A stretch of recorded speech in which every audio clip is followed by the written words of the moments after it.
अच्छा, अब डायसेक्ट करते हैं नेफ्रॉन को जितना हमें रिक्वायर्ड है। सबसे पहले चलते हैं प्रॉक्सिमल कॉन्वोल्यूटेड ट्यूब्यूल की, पीसीटी। पीसीटी में मैंने आपको बताया था कि वाटर परमिएबिलिटी पूरी है इसकी। इसके अलावा sodium, potassium chloride, glucose, amino acid, urea, ये सब होते हैं रीएब्सॉर्ब। इसमें इन सब चीजों की होती है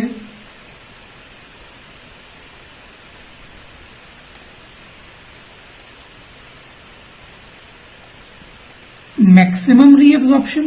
पूरे नेफ्रॉन में मैक्सिमम रीएब्सॉर्प्शन इन सब चीजों की इसी जगह पे होती है, पीसीटी के अंदर। और ये जो चीजें हैं ये हो जाती हैं कंप्लीटली एब्सॉर्ब नॉर्मली। अगर डायबिटीज हो फिर शुगर आगे भी चली जाती है, इसको हम ग्लूकोज यूरिया कह देते हैं, लेकिन ये नॉर्मली कंप्लीटली एब्सॉर्ब हो जाती है। अगली बात जो थी इंपॉर्टेंट वो ये है कि अगर एक बंदा आपके पास आता है डिहाइड्रेशन के साथ, तो उसमें भी अगर वो पूछते हैं कि मैक्सिमम रीएब्सॉर्प्शन कहां पे हो रही है, तो बंदे के जहन में आता है कि शायद ये एडीएच का पूछ रहा है। लेकिन जब उसने लिख दिया कि मैक्सिमम रीएब्सॉर्प्शन कहां पे हो रही है, तो पीसीटी है। अगर वो पूछता है कि मैक्सिमम रीएब्सॉर्प्शन कहां हो रही है ड्यू टू एडीएच, जब ड्यू टू एडीएच आ गया तो फिर आपका जो आंसर है वो फिर कलेक्टिंग डक्ट की तरफ जाएगा। लेकिन जब तक उसने एडीएच मेंशन नहीं किया तो आप पीसीटी पे ही रहेंगे। बहुत इंपॉर्टेंट चीज है ये। एक तो बातें और हैं कि पीसीटी का होता है brush border.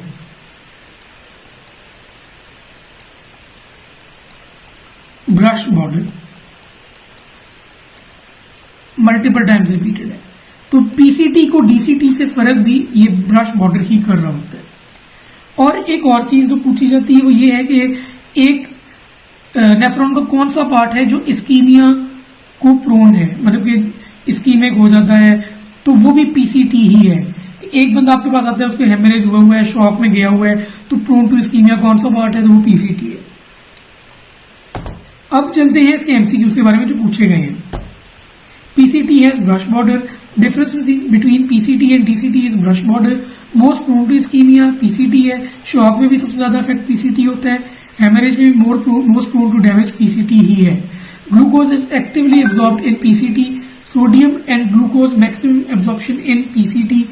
Regarding PCT, bicarbonate absorption and hydrogen ion secretion. अच्छा, ये भी इंपॉर्टेंट थी, ये आपने ज़हन में रखनी है कि वही मैक्सिमम एब्जॉर्प्शन बाइकार्बोनेट की भी पीसीटी में ही है और साथ हाइड्रोजन आयन सिक्रीशन भी कर रहा है। तो बेसिकली पीसीटी में बाइकार्बोनेट की एब्जॉर्प्शन होती है और हाइड्रोजन आयन सिक्रीशन होती है। फिर most water absorption occurring without ADH PCT. Loop of Henle. अच्छा, अब लूप ऑफ हेनेले के मैंने आपको बताया था कि दो लिम्स हैं, एक डिसेंडिंग लिम्ब है, एक असेंडिंग लिम्ब है। अब इसमें जो इंपॉर्टेंट चीज है वो ये है कि बड़ा क्लियरली आपको मैंने बताया था कि सी बिफोर डी, तो कंसंट्रेटिंग सेगमेंट जो है वो है आपका डिसेंडिंग लिम्ब और डाइल्यूटिंग सेगमेंट है वो है आपका असेंडिंग लिम्ब। और क्योंकि ये कंसंट्रेटिंग सेगमेंट है तो टिप पे मैक्सिमम कंसंट्रेशन होगी यूरिन की। अगली चीज क्या? अगली चीज ये है कि जो थिन पार्ट होता है ना डिसेंडिंग लिम्ब का, वहां पे होती है फ्लैट बेस। एक और बात कि कंसंट्रेटिंग और डाइल्यूटिंग सेगमेंट तो आपको याद हो गया, ये डिसेंडिंग लिम्ब, ये असेंडिंग लिम्ब। अब वाटर की परमिएबिलिटी बहुत इंपॉर्टेंट है। परमिएबिलिटी टू वाटर जो डिसेंडिंग लिम्ब है उसकी है, असेंडिंग लिम्ब की नहीं है।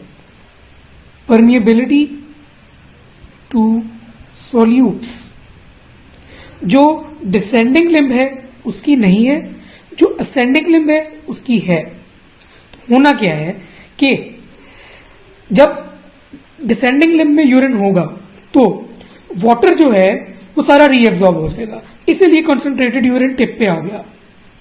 जब वापस जा रहा है यूरिन असेंडिंग लिम्ब में ऊपर की तरफ, तो क्या होगा कि वाटर तो जो उसके अंदर है, अब वाटर की परमिएबिलिटी तो है नहीं, सॉल्यूट्स जब एब्जॉर्ब होंगे तो जो थोड़ा बहुत वाटर था उसमें से जब सॉल्यूट्स एब्जॉर्ब होंगे तो अल्टीमेटली डाइल्यूटेड यूरिन बन जाएगा।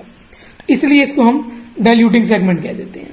इसमें क्योंकि अब सारे सॉल्यूट्स एब्जॉर्ब हो रहे हैं, तो एक जो चीज जो इंपॉर्टेंट जो कभी पूछी जा सकती है वो ये है कि इसमें सोडियम पोटेशियम 2 क्लोराइड को ट्रांसपोर्टर होता है। ये आएगा, इंपॉर्टेंस इसकी मेन शुरू होगी जब हम डायरेटिक्स की बात करेंगे।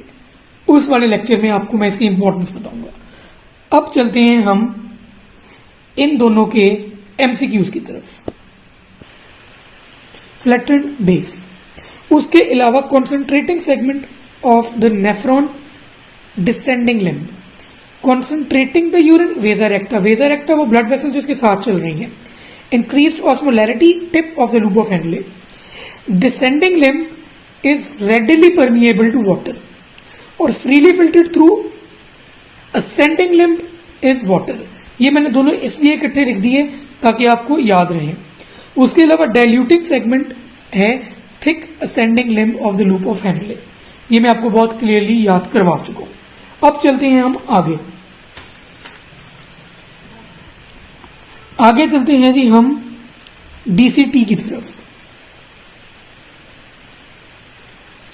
डीसीटी की तरफ, अब डीसीटी में बेसिकली कुछ चीजें जो आपने याद रखनी है वो क्या है।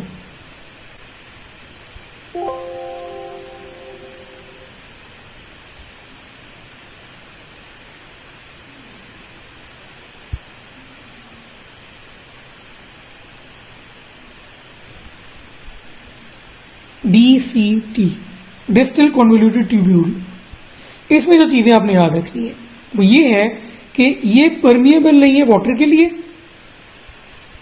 जैसे कि असेंडिंग लिम्ब था, और साथ ही साथ यहां से रीएब्जॉर्प्शन होती है सोडियम और क्लोराइड की। और तीसरी चीज ये कि यहां पे सोडियम क्लोराइड का सेंसर होता है जो कि है मैक्यूला डेंसा, ये मैं आपको आगे जाके डिटेल बताऊंगा इसकी।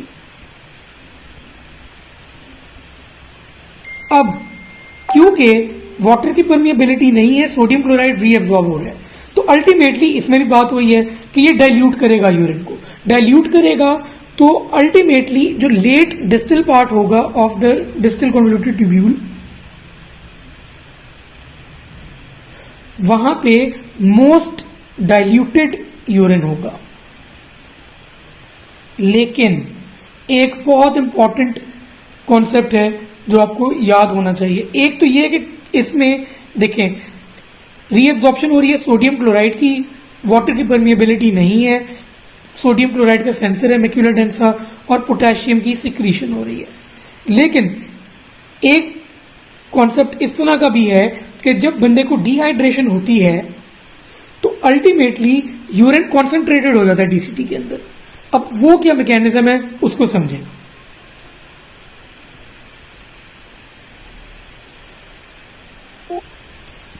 एक बंदा आपके पास आया जिसको